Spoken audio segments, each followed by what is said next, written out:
What happens when the wolf you were meant to be is stolen before you can even speak your first word? For Elara Moss, being an Omega in the Silverpine Pack meant living in the shadows. She was the girl who served at ceremonies, who bowed her head when alphas passed, who ignored the whispers about her strange lavender scent that carried hints of morning dew and wildflowers. Too delicate, too weak, too wrong for a werewolf. She'd learned to keep her eyes down, her voice soft, her existence small. After all, that's what Omegas did. They survived by being invisible. But when Alpha Daemon Blackthorn chose the mating ceremony under the full moon to reject her in front of 5 packs, severing their sacred bond with a declaration that echoed across the gathered wolves, I, Daemon Blackthorn, Alpha of Silverpine, reject you, Elara Moss, nor has my fated mate. You are unworthy of this bond. Everything changed. The pain of a bond breaking wasn't just emotional. It was fire in her veins, glass in her lungs, her wolf screaming in a voice that had always been too quiet. And what happens next? No one was prepared for. Not the Alpha who cast her out. Not the parents who turned away. And certainly not the ancient guardians who had been waiting 23 years for that bond to finally shatter. The ceremony had been beautiful.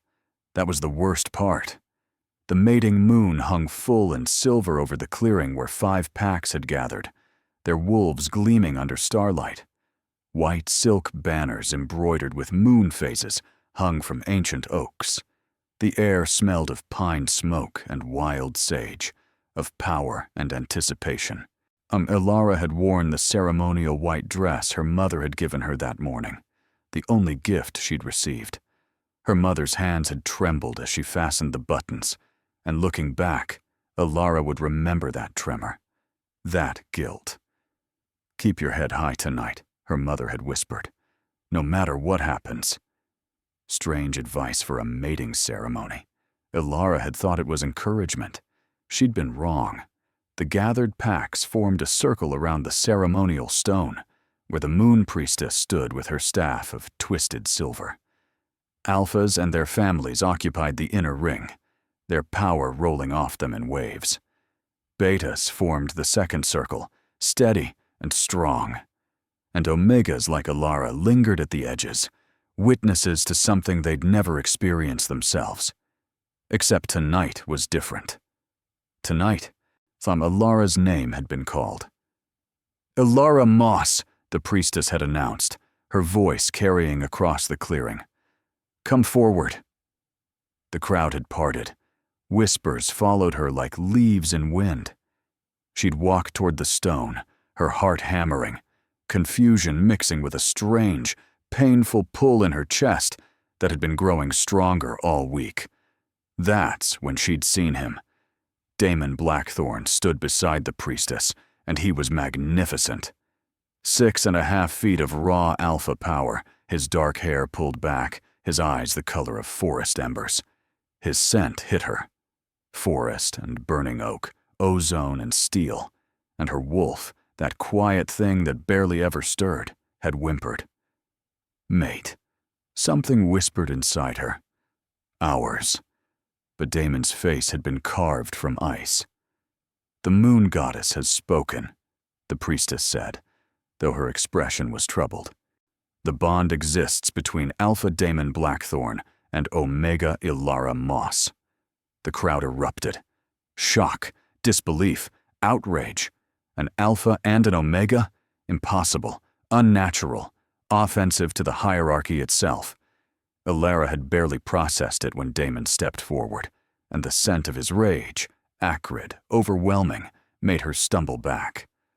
No, he said, his voice cutting through the chaos like a blade. I reject this bond. Time stopped. The world narrowed to his face, to the disgust in his eyes, to the words that came next. I, Daemon Blackthorn, Alpha of Silverpine, reject you, Elara Moss, as my fated mate. Each word landed like a physical blow. You are weak. You are worthless. You are unworthy of standing beside an alpha. I reject this bond. I sever this tie. You are nothing to me." The bond snapped. That's what they didn't tell you about rejection. When a mate bond breaks, it doesn't fade gently. It shatters. Ilara felt something inside her chest explode, felt invisible chains wrapped around her heart and soul tear apart with brutal force. She screamed. She couldn't help it, and dropped to her knees on the ceremonial stone. Blood trickled from her nose. Her vision swam. The pain was everywhere, in every nerve, every cell. Her wolf howling in agony that had no sound. And Damon just watched. Cold, unmoved, vindicated. Behind him, a woman stepped forward. Scarlet Reeves, daughter of the neighboring alpha. Beautiful and cruel in equal measure. Her scent of cinnamon and iron washed over the crowd as she took Damon's arm, and her smile was sharp enough to cut. "Much better," Scarlet purred, loud enough for everyone to hear. An alpha needs an alpha beside him. Not some mistake. The crowd's shocked silence transformed, murmurs of agreement, nods, relief, the natural order restored. Ilara tried to stand, but her legs wouldn't work. Her wolf, already so quiet, had gone completely silent. Not sleeping. Broken. "Remove her," Damon ordered. Guards came, betas she'd known her whole life, and hauled her to her feet. She looked desperately toward the crowd, seeking her parents. Her father's face was stone. Her mother looked away, tears streaming down her face, but she didn't move, didn't speak. They're not coming, Ilara realized. They're letting this happen. The guards dragged her through the parted crowd. No one met her eyes. She was already a ghost, already erased. They threw her beyond the pack boundaries, with nothing but the ceremonial dress on her back, and told her that if she ever returned, Connacht'd be killed as a rogue. Then they shifted and disappeared back toward the celebration that had resumed as if she'd never existed. Ilara lay in the dirt where she'd fallen, listening to distant howls of joy, and something inside her understood with perfect clarity. She was going to die tonight. The forest beyond pack territories was forbidden for a reason. Rogues hunted here, wolves driven mad by severed bonds or exile. And winter was coming early this year. She could smell it in the air, sharp and merciless. The temperature was already dropping, and she had no coat, no shoes, nothing but silk that wouldn't last an hour. She forced herself to stand, to walk, to survive for just a little longer, because giving up here, this close to the pack that had rejected her, felt like letting them win. The night grew colder. Her feet bled. The ceremonial dress tore on thorns and branches. She'd never been in the deep woods before. Omegas weren't allowed on patrols, weren't taught to hunt, and every shadow seemed to hide teeth and claws. The first snow began to fall an hour after midnight. By dawn, Ilara couldn't feel her feet anymore.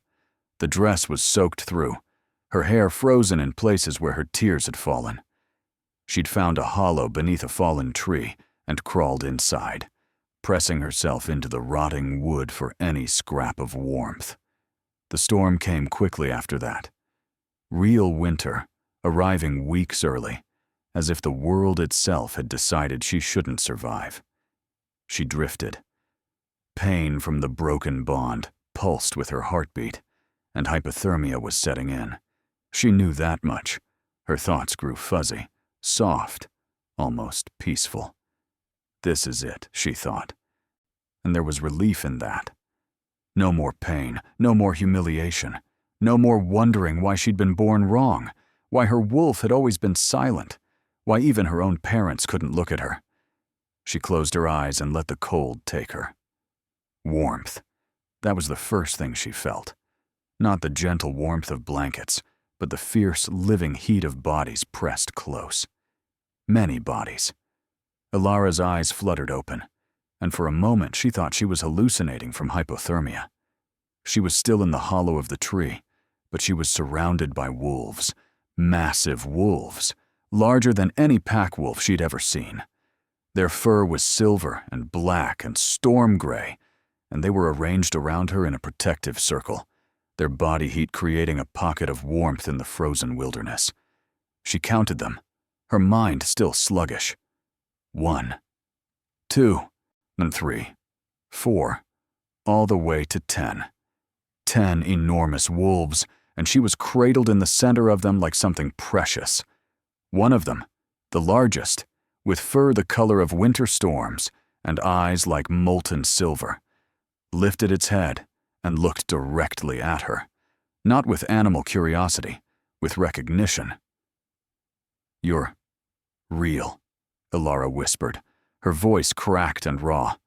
The wolf's lips pulled back, but not in a snarl, in something that looked almost like a smile. Then he began to shift. The transformation was mesmerizing. Fur receding, bones flowing into new shapes, a man emerging from wolf-like water taking form. He was older than Damon, maybe 40, with scars crossing his chest and arms, silver threading through his dark hair. But the power that rolled off him made Damon look like a child playing alpha. His scent hit her then, aged oak and winter snow, pine and distant storms, authority and something ancient. And despite everything, despite the broken bond and the cold and the certainty of death, her wolf stirred. Just a little, just enough to whisper, "Safe." "Hello, little matriarch," the man said, his voice deep and warm like whiskey by firelight. "We've been waiting for you." The world tilted. "What?" 23 years, he continued, crouching beside her, while his wolves, his guard, remained in their protective circle. "We've been searching for 23 years, since the night your power was bound, since the night you were hidden from us. But the moon goddess is clever. She knew that only a rejection could break what your parents did. Only absolute severing could shatter the chains." Elara's mind reeled. I don't understand. The man, this alpha who wasn't an alpha, who was something more, reached out and gently brushed frozen hair from her face.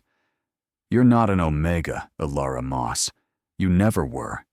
You're the mythic matriarch, and you were stolen from your destiny before you could even speak. That's..." She tried to sit up, but her body was still too cold, too damaged. "That's just a story. A legend." "Is it?" His silver eyes held hers. "Tell me, have you ever felt like you belonged in that pack? Has your wolf ever felt right in the hierarchy they placed you in?" She wanted to argue, wanted to call him crazy, but she couldn't, because the answer was carved into every day of her 23 years. No, never, not once. "My name is Kale Stormweaver," he said. "And these are the Phantom Guard, wolves sworn by prophecy to protect the matriarch when she finally emerged. We are yours if you'll have us, and we can show you what you truly are." "I don't have any power," Elara whispered. "My wolf barely exists. I can't even shift properly. I'm..." "Bound," Kyle interrupted gently. "Not broken. Bound. There's a difference." He stood, offering his hand. "Come with us. Let us show you the truth. And then, if you want to walk back into that storm and let it take you, we won't stop you. But you deserve to know what was stolen from you first." The scent of trust hung in the air, his, solid and unwavering. And beneath her ribs, her wolf stirred again. Stronger this time, curious. Elara took his hand. The Phantom Guard had a sanctuary deep in the unclaimed territories, a place where ancient stone met wild forest, where a natural hot spring steamed even in winter. They carried her there in wolf form, taking turns bearing her weight so gently she barely felt the journey. Inside the cavern complex, they'd made a home. Furs and blankets, a fire pit with flames that never seemed to die, supplies that spoke of years of preparation. Waiting. hoping. They gave her warm clothes, food, tea that tasted of moonflower, and made the ache in her chest ease just slightly. And then, when she was warm and fed and no longer shaking, Kyle sat across from her and said, "Would you like to know the truth? All of it?" Ilara nodded, because what else could she do? "The mythic matriarch is not a legend," Kyle began. "She is a prophecy. Every 1,000 years, when the packs grow corrupt and the hierarchy becomes a weapon rather than a structure, when omegas are treated as lesser instead of different, when power is hoarded rather than shared, the moon goddess sends a matriarch to restore balance." He pulled out an ancient book, its pages yellowed and delicate, and opened it to a page of flowing script. "When the moon bleeds silver, and the strongest grow cruel, the matriarch will rise from the ashes of rejection. She will be empathy made flesh, power made gentle, a queen who kneels to no alpha but commands them all. She will come when hope is dying, and she will remind the wolves what it means to be pack." The words resonated in Ilara's chest like a struck bell. "But I'm not. I can't be. Your parents knew," Kyle said, and his voice carried both sorrow and anger. "The signs were there from birth, the unusual scent, the power that made even alphas nervous when you cried, the way the moon goddess marked you. They panicked. They were afraid of what it would mean, of the attention it would draw, of losing you to your destiny. So they did the unthinkable." He nodded to another guard, a woman with scars on her face and eyes like storms. She stepped forward, her voice gentle. "I am Lyra," she said. "I was there the night you were born. I felt your power before the binding. You lit up the spirit realm like a second moon." Her expression twisted with regret. "Your parents hired a dark witch, someone who dealt in forbidden magic, and she bound your wolf, buried your power so deep that only the most traumatic severing could break it." "A rejection," Ilara breathed. "A rejection," Kale confirmed, "onto your fated mate, rejecting you publicly, severing the bond completely. That level of spiritual trauma could crack the binding." And it did. He leaned forward, his scent wrapping around her like a promise. "Your wolf isn't broken, Ilara. She's been locked in a cage for 23 years, and now the door is open." As if his words were a key, something inside Ilara's chest moved. Not the quiet stirring she'd felt before. Something powerful, something huge. "Hello," a voice said in her mind. A voice that was hers, but not. Feminine and ancient and absolutely furious. "Hello, my vessel. My other half, I've missed you," Ilara gasped. I can hear her. I can hear my wolf." "Because you're healing," Kyle said. "The rejection broke the binding. Now your wolf is waking up, and when she does..." He smiled, fierce and proud. "When she does, the whole world will know what you are."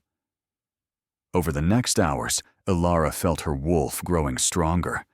It was like watching sunrise after a lifetime of darkness. Her senses sharpened. She could smell the individual scents of all 10 guards, could hear their heartbeats, could feel the warmth of the earth beneath them. Her wolf spoke in full sentences now, no longer silent, no longer suppressed. "We are not weak," she said. "We never were. They were afraid of us. Let's show them why." "I want a shift," Ilara said suddenly. "I need to know. I need to see." Kyle's expression grew serious. "It won't be like before. The partial shifts, the painful attempts. This will be different. Are you ready?" "I've been ready for 23 years." They took her to a chamber deeper in the cavern, where moonlight somehow filtered through cracks in the stone, creating a natural skylight. The phantom guard formed a circle around her, protective but giving her space. Ilara closed her eyes and reached for her wolf, not tentatively, like she'd done her whole life. boldly, with demand and recognition and welcome. Her wolf rose to meet her like a tidal wave. The transformation began, and it was nothing like the agonizing attempts of her past. Her bones didn't snap. They flowed, reshaping with liquid grace. Her skin didn't tear. It rippled as fur emerged, silver white with threads of ethereal blue, glowing faintly in the moonlight. She grew, larger than she'd ever imagined, larger than any alpha she'd ever seen. Her body filled with power that felt endless, ancient, right. Her senses exploded outward. She could hear water trickling through stone a mile away, smell storms gathering 2 days distant, feel the heartbeat of the earth itself. When her eyes opened, they glowed with lunar light, pure silver, like captured moonbeams. She looked down at her paws, massive, tipped with claws that shimmered with the same ethereal blue as her fur. She looked at her reflection in the hot spring and saw a creature from mythology. Not a wolf, a goddess made flesh. And then she threw her head back and howled. The sound shook the cavern. It rolled across the unclaimed territories like thunder, primal and commanding and absolutely undeniable. It carried across miles, a declaration that something new had entered the world. Something powerful. Something that would not be ignored. The Phantom Guard shifted then, one by one, and Elara saw their true forms for the first time. Not normal wolves. Each was twice the size of an alpha, ancient and scarred and magnificent. They were her guardians, her protectors, and they dropped to their bellies in submission to her, their new queen. She is the matriarch. Their wolf voices sang in her mind, joining the telepathic bond she could now feel, connecting them all. She has risen. The prophecy unfolds. Elara stood in her true form for the first time and felt complete, whole, like every piece of herself that had been scattered and buried and suppressed had finally come home. When she shifted back, smooth and effortless now, she was laughing and crying at the same time. Kyle wrapped a blanket around her shoulders, and she could smell his pride, his relief, his joy. "Welcome back, matriarch," he said softly. "We missed you."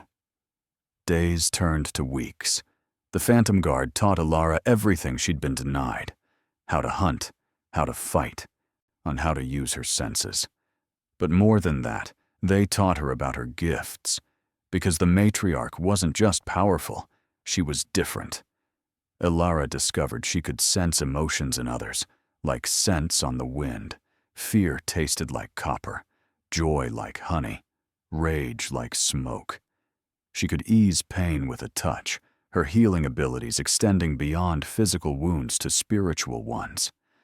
And when she spoke with command, even the strongest wolves found themselves compelled to obey, not through force, but through an overwhelming sense of rightness. "You are balance," Kyle explained one evening as they sat by the fire. "Alphas command through dominance. You command through harmony.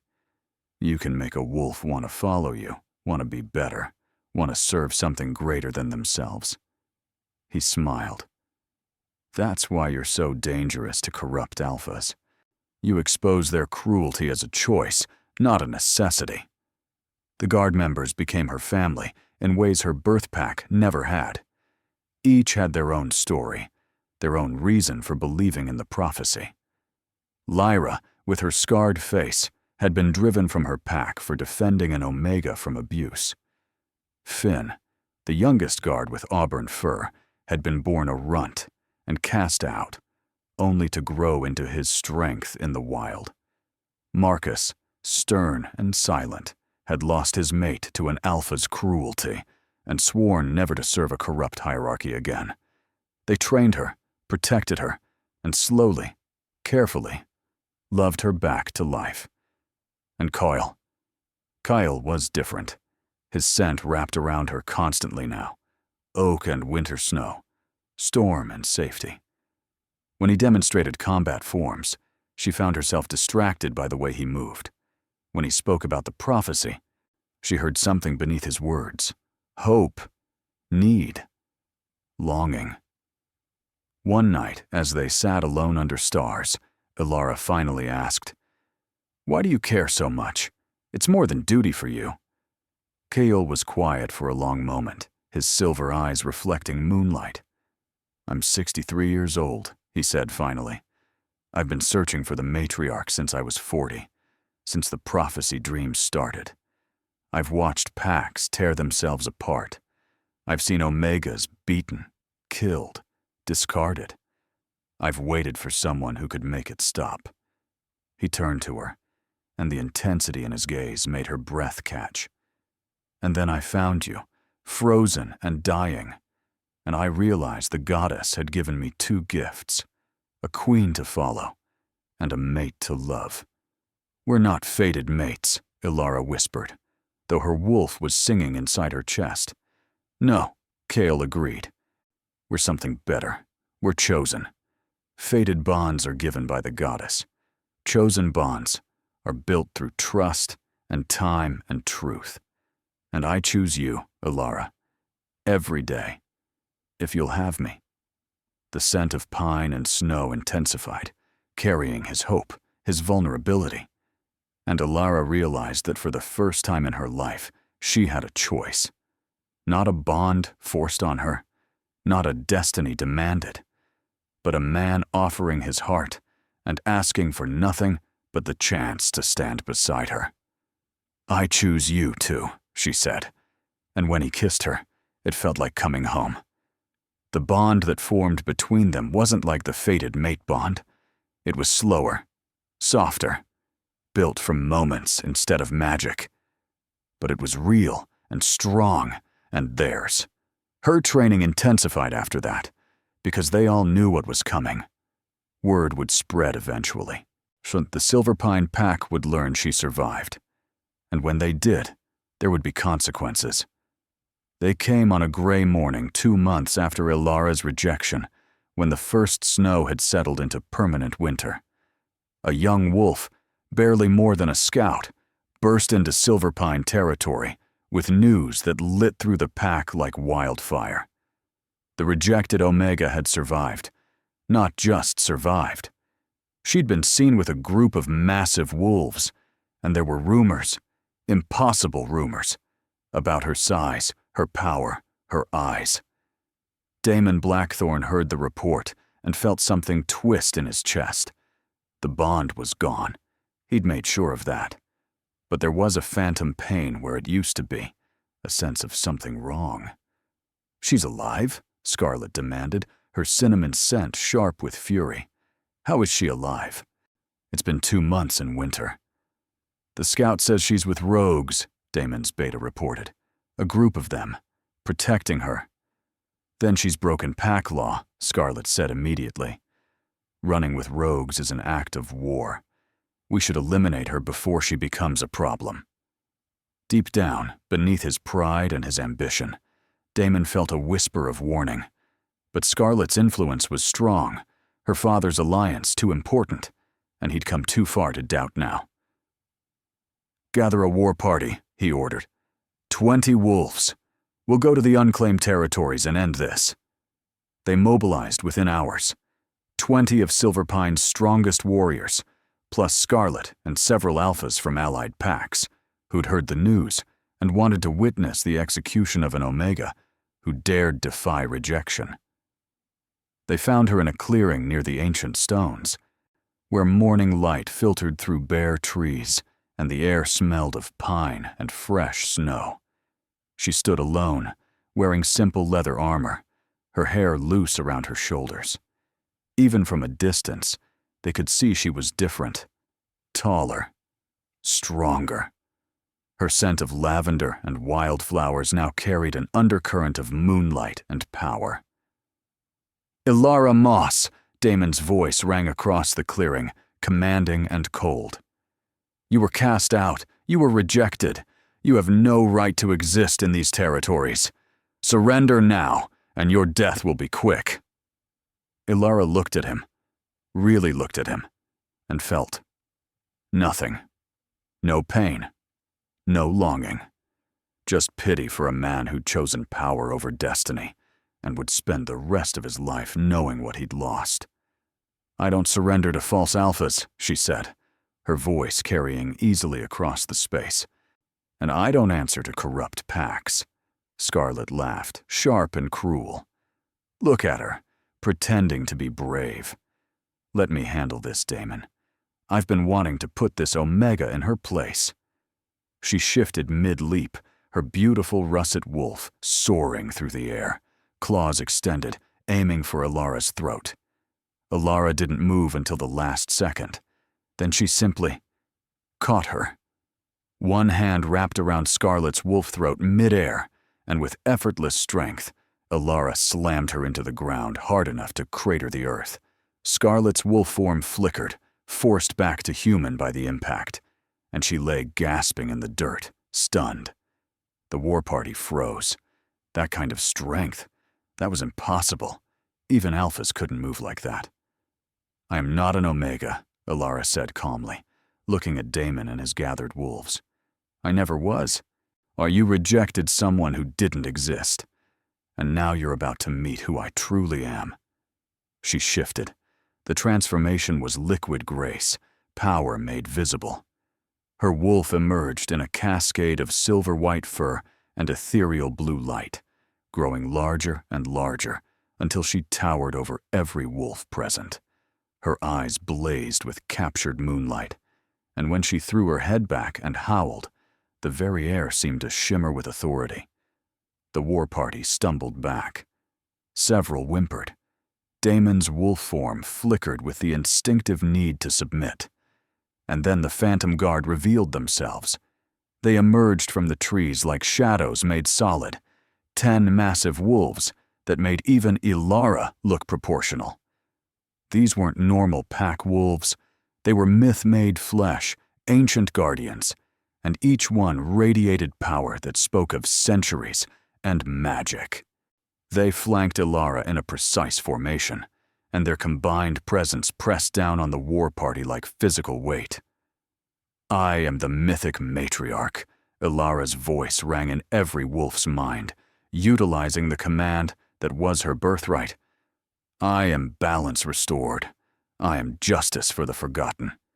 And this," she gestured with one massive paw at the cowering war party, "is my territory now."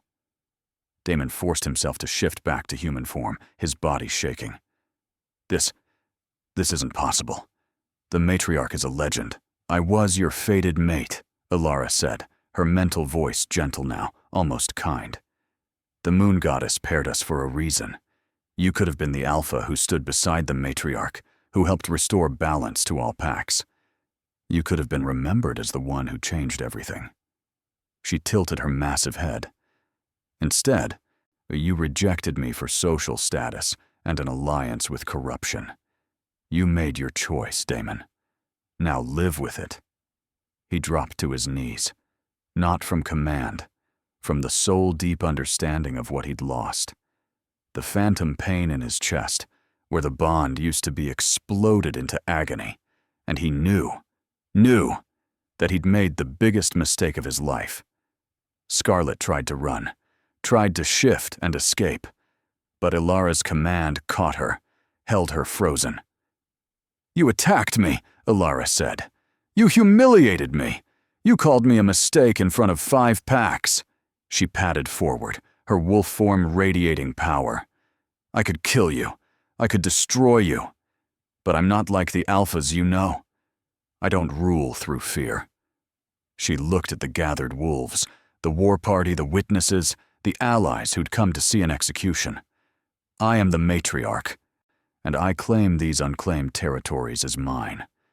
Any wolf who is rejected, cast out, abused, or fleeing corruption has sanctuary here.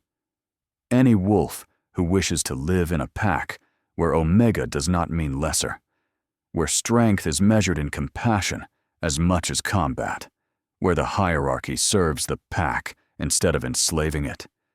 You are welcome." She turned back to Damon and Scarlet. You will return to Silverpine. You will tell them what you saw.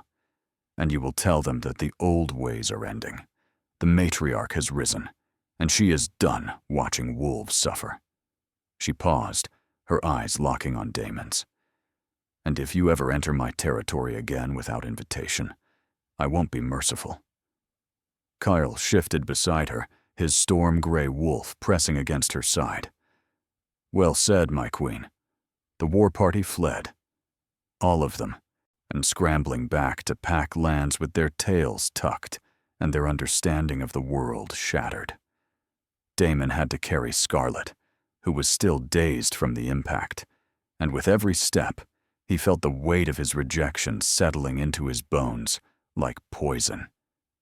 He'd live. They all would. But they'd never forget the sight of Elara in her true form, power incarnate, standing in the snow like something out of prophecy. Because she was. The territories claimed by the matriarch became a sanctuary, just as she'd promised. Word spread like wildfire through the wolf world. The matriarch has risen, and she offers protection to the broken. Wolves came in a trickle at first, then a flood. Omegas fleeing abuse. Betas who'd questioned their alphas and been cast out. Even some alphas who'd grown sick of the corruption and wanted something different. The Elara greeted them all. She learned their names, heard their stories, helped them heal. Under her rule, the hierarchy still existed, but it was balanced. Alphas led, but they served. Betas supported, but they were valued. Omegas contributed their gifts, empathy, healing, intuition, without being treated as lesser. And the Phantom Guard stood beside her always, 10 ancient warriors who'd found their purpose at last. Kyle became her mate in truth, not just her choice, but her partner. They built something together, a pack that looked nothing like the old ways, but felt more like family than anything Elara had known. Her parents came eventually, weeks after the confrontation. They arrived at the border of her territory and asked for an audience, and Elara granted it, because part of her still needed to understand. They confessed everything. The fear they'd felt when she was born, the panic when the signs of her power appeared, the witch who'd promised them she'd be safe if they just suppressed her, made her small, made her forgettable. We thought we were protecting you, her mother said, tears streaming down her face. We thought if no one knew what you were, you could have a normal life. We didn't know the binding would make you suffer. We didn't know about the prophecy. We were afraid. Elara looked at them, these wolves who'd raised her but never really known her, and felt a complicated mix of anger and pity and exhaustion. You stole 23 years from me, she said quietly. You made me think I was broken. You watched Daemon reject me and said nothing, did nothing, because you were too afraid to admit what you'd done. She took a breath. I can't forgive that. Not yet. Maybe not ever. But I understand it. She gestured to her territory, to the sanctuary she'd built. You can stay if you want. You can work to make amends, help the wolves you once would have ignored, serve the pack you tried to deny. But you'll do it as betas, not as my parents. Not yet. That's something you'll have to earn back. They accepted. And slowly, painfully, they began the work of atonement. The new moon rose over the matriarch's territory 3 months after her transformation, and Elara stood on the ancient stones with Kale beside her, looking out at a pack that was growing stronger every day. You did it, Kale said softly, his hand finding hers. You're everything the prophecy said you'd be. Elara smiled, leaning into his warmth. We did it. All of us. But even as she spoke, her wolf stirred uneasily. Because on the horizon, the moon began to turn red, a blood moon rising, the first in a century.